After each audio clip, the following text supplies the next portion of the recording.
జై స్వరాజ్య టీవీ ప్రేక్షకులకు బక్రీద్ శుభాకాంక్షలు.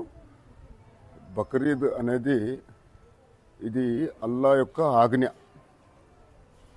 అల్లాహ్ తాలా ఏమన్నారంటే ఇబ్రాహీం అలైహిస్సలాం గారికి ఒక సందర్భంలో ఇబ్రాహీం అలైహిస్సలాం గారి ఒక కొడుకుని తీసుకుపోయి ఎడారిలో వదిలిపెట్టమని చెప్పి ఆదేశించారు. అల్లా యొక్క ఆదేశం మేరకు హాజిర్ అలైహిస్సలాం మరియు వారి కొడుకును తీసుకుపోయి ఎడారిలో వదిలిపెట్టి తిరిగి వస్తున్నారు. వారి భార్య హాజిర్ అలైహిస్సలాం కానివ్వండి, వాళ్ళ కొడుకు చిన్నవాడు 7 సంవత్సరాల వయసు, మరి తిరిగి చూడకుండా తన ప్రయాణాన్ని సాగింపజేశారు. వారి భార్య హాజిర్ అలైహిస్సలాం గారు అడిగారు, మరి ఏమి ఇది అల్లా ఆజ్ఞాన అంటే అవును అని అన్నారు. అంతే, అక్కడి నుంచి తిరిగి వెళ్ళిపోయారు. తర్వాత ఆ చిన్న పిల్లవాడు నీళ్ళ కోసం తల్లాడిన సందర్భాన్ని మనం తలుచుకుంటే అసలు గుండె క్షీణించిపోతుంది.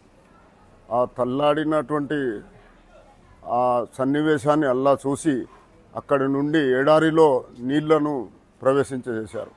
ఆ నీళ్ళే ఇవాళ మేము ముస్లింలు అందరం కూడా ఆబే జంజం నీళ్లుగా తాగుతున్నాం. మొత్తం ప్రపంచవ్యాప్తంగా భూమిలో ఏ కోణాన కూడా అలా మేమందరం కూడా ఆ నీటిని ఆస్వాదిస్తాము.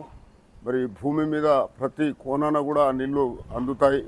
మరి అదే క్రమంలో అల్లాహ్ తాలా మరి ఇబ్రాహీం అలైహిస్సలాం గారికి ఆదేశించారు, నా యొక్క ఆజ్ఞ ఉంది, నీ కొడుకును 2 ముక్కలుగా చేసి మరి నాకు ప్రసాదింప చేయు అని చెప్పి అల్లాహ్ ఆజ్ఞాపిస్తారు. ఖాళీ అల్లాహ్ వారికి పరీక్షిస్తారు.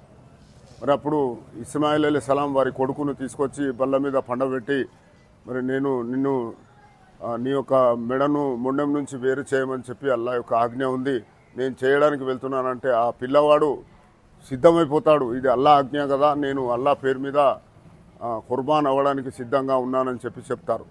మరి ఆ క్రమంలో అప్పుడే ఒక కట్టె తీసుకొచ్చి దాన్ని పెట్టి దాన్ని 2 ముక్కలు చేస్తారు. ఆ ఆచరణే ఇవాళ ముస్లింలు అందరూ కూడా పాటిస్తారు. ఇది అల్లాహ్ ఆజ్ఞ.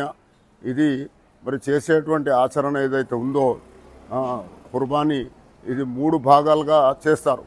ఒకటి తన వంతు, ఒకటి తన బంధువుల వంతు, మూడోదేమో మరి బీద వాళ్ళ వంతుగా మరి మేమందరం కూడా వీటిని పంచుతాము. మరి ఇది తప్పనిసరి ప్రతి ఒక్కరూ చేయవలసి ఉంది.